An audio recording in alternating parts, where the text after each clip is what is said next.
Let's talk about what's in these lectures. These lectures will, of course, pay attention to highlights and important takeaways from the biblical books. Along the way, I'll be introducing things to consider when interpreting the New Testament. Some of that's ordinary advice on reading and interpretation, and that applies to everything you read. Some introduces technical matters that are specific to the biblical books and to biblical interpretation. Technical topics are most relevant to particular writings, so I'll introduce those gradually as we work through the books themselves. So in a way, you're going to get two courses in one. First, a course introducing the New Testament writings, and second, a course on New Testament interpretation and biblical scholarship. There are so many great all-purpose introductions to the New Testament that I'm going to let you rely on those rather than reinventing the wheel. So consider these lectures supplemental, like the side dishes in Korean barbecue. There are a lot of those side dishes, and there are a lot of technical topics in New Testament scholarship, and it takes a while to figure out why they're there on the table. But they all play a part in the whole delicious meal. Our first general topic is reading. It's one thing to read, but it's another thing to be a reader. Let me give you an analogy. I can play basketball. I kind of know the rules, but I'm not a basketball player. I was shaped in a different sport, water polo, in high school. And so when I play basketball, I hold the ball with one hand like you do in water polo. And when I shoot, I miss. And when someone else has the ball, I just hold on to them like you can in water polo, and I foul them. I'm not a basketball player. On the other hand, I don't just teach, I am a teacher. I've taught for so long, it really has become part of who I am. Every literate person can read, but not everyone is a reader. Not everyone's life is shaped by the practice of reading. This course is an opportunity not just to read the New Testament, but to be a better reader, especially a better reader of the New Testament. Reading, or what we call interpretation, or what in biblical scholarship we call exegesis, they really mean about the same thing. Reading isn't just a technique, it's a skill. It's something that you get better at as you practice, especially as you practice well. And ultimately, it goes beyond being a skill to become a form of wisdom. And reading is hard.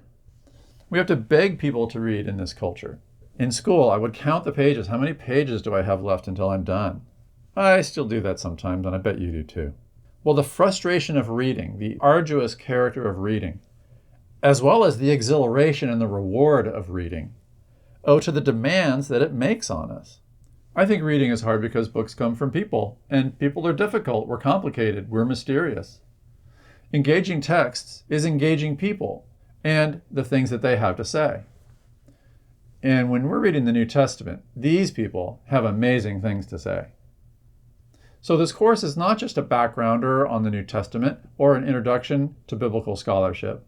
It's really a pilgrimage through the New Testament to the kingdom of God, which is what these people are introducing us to. So how do you read well? Well, I have 9 tips for you as we start out. Number 1, be observant. Look for details, vocabulary, to grammar, to the tone. I love Rick Beato's series on YouTube, What Makes This Song Great. He breaks down classic songs that you've heard 100 times but never really listened to the details of or understood. He's made me a better listener. I love Robert Barron's film reviews on wordonfire.org. He's got great judgment and a great theological sense, and he's made me a better viewer. Well, pay attention and you'll become a better reader. Number 2, treat the Bible as ordinary language. Inspiration isn't magic. These are ordinary people writing in the Spirit to ordinary people. Number 3, know what the words mean. There's unfamiliar vocabulary here, so look it up. Number 4, don't just keep going if you don't understand what you've just read. If you're lost, you'll stay lost. Go back to before you were lost and pick it up from there and try again. Number 5, don't assume you need a bunch of experts to explain everything to you. These texts were meant to be understood. So you can gather a surprising amount of information just by paying attention. Footnotes in your Bibles can help explain unfamiliar terms, but don't let the notes do your interpreting for you. They're background, so keep them in the background. Keep the text itself in the foreground. Number 6, these writings are whole things, not just bags of verses. So don't be that guy who only watches scenes from movies on YouTube and skips the films themselves. You'll never know the plot. You'll never even really know the characters. Biblical books are the films in which passages are the scenes, in which verses are the shots. Number 7, the text means what it means, not what you want it to mean. So don't force your agenda or your bias onto it. Listen to it. And number 8, the text might not mean what you expect it to mean. Be ready to be surprised, even by familiar passages. And finally, number 9, these texts were originally read out loud. So get used to reading orally. You can test your understanding of a passage by practicing it out loud. If your reading is flat or monotone, it means you don't really understand it. Try again. Paul said that the knowledge of Christ is treasure in clay jars. Clay is ordinary stuff, but this clay has treasure in it that's changed the world, and it can change your life. On to a really important technical topic, literary genre. Literary genre is the class of a text, what kind of literature it is. The conventions of a genre structure a text and guide its proper interpretation. Here's an example of a genre. Knock, knock. If you're an American, you know what to do next. Who's there? Because you know you're in the genre of a knock-knock joke. Genre is like the legend of a map. It tells you what the symbols mean so that you can find your way around. There are family resemblances among genres. Here's a cool chart from an artificial intelligence program that developed ways to classify texts automatically. You can see here on the right, sci-fi, science fiction, in teal. In green above it, 19th century Victorian fiction. Over in purple, juvenile fiction, which has its own set of rules, although obviously those have family resemblances with the two that I've already mentioned. And then a genre of nonfiction, history. Below, in blue, religion. Each of these literatures within a family has its own distinctives, but they have a lot in common. And finally, down at the bottom, mythology to the left of my arrow in brown, and philosophy in red to the right. Philosophy and mythology and religion have more in common, so they branch, and yet each is distinct and has its own expectations. These forms of fiction at the top, whether it's sci-fi, Victorian fiction, or juvenile fiction, those have more in common, so they share a branch. And of course, if you're good at reading fiction, you'll probably also be good at reading history, but not as good as if you spent your childhood reading history. Genre is really important to understand. Like I said, it's the legend of a map, and if you don't have a legend, it's going to be hard to read the map. But beware, people switch genres all the time. I might go from a historical lecture to a knock-knock joke and back. And my audience will be able to catch the switch if they're familiar with all those genres. But a switch like that might disorient a foreign audience, which has a different set of genres that they're experienced in. Also, people tend to mix and match genres all the time. Our communications adapt genres, they combine them, and they even subvert them. It's fun to set people up to expect one thing and then to pull a switch and surprise them. So genre is really helpful, but it's complicated. We're going to look at the New Testament letter of Jude. What's its genre?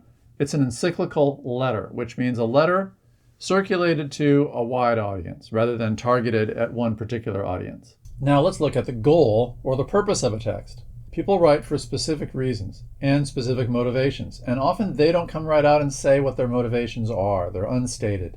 So good readers want to gather a writing's occasion. The occasion of a writing is the situation that brought it about, and the purpose of the writing, the goal of the author in writing it. In Jude, there are clues right there about the occasion and the purpose. Jude says it in verse 3. Although I was very eager to write to you about our common salvation, I found it necessary to write, appealing to you to contend for the faith. So Jude goes on to describe a problem that needs their attention. Sometimes it's not so easy to gather the reason for a writing or the situation of its audience. Speaking of audiences, writers write to audiences. They have an audience in mind when they write. This is called the implied audience. My implied audience here is a group of people taking a course in New Testament. Maybe that's not you. Maybe you're a family member or someone who just stumbled upon this site. Then you're not in my implied audience, but that doesn't mean that the text is irrelevant to you. It does mean, though, that you'll be better off if you understand why this video exists in the first place. As you read writings in the New Testament, I would like you to imagine a congregation of Christians in a house church, hearing the writing being read to them out loud. So when you read a book of the New Testament, I'd like you to imagine a scene.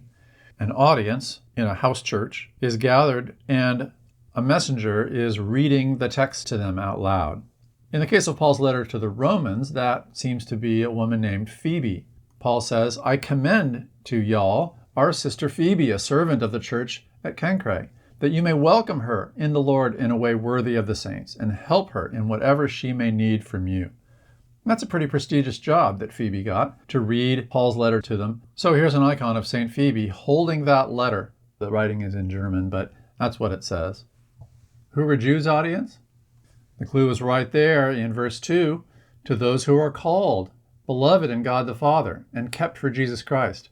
This is important because Jude is going to be talking about two very different groups of people, and here in verse 2, he's telling you which group he's addressing. So both Jude and Jude's implied audience are insiders. They understand the situation that they're facing, which is the reason Jude is writing. Well, we're outsiders to that. We don't know exactly what situation they were facing, so we have to do some detective work. We need to learn how to draw inferences about a situation that's not explained in the text. Jude seems to expect its readers to know what to do with the references that it makes to outside sources, both biblical sources and non-biblical sources. So texts have their implied audiences.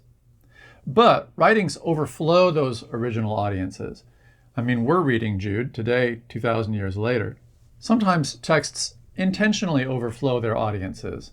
As an encyclical letter, Jude is an open letter to more than just its original target community. After all, these problems are old problems. The misbehaviors that Jude lists are classic misbehaviors in the Bible's history, and so the responses are also classic responses. Jude focuses on the specific circumstances of a target audiences, but it offers an expansive view beyond those audiences. Well, this kind of overflow from an original occasion to practically the whole church is fundamental to the character of Holy Scripture. So Christians today read Jude not just as addressed to a room full of people 2,000 years ago, but also to us.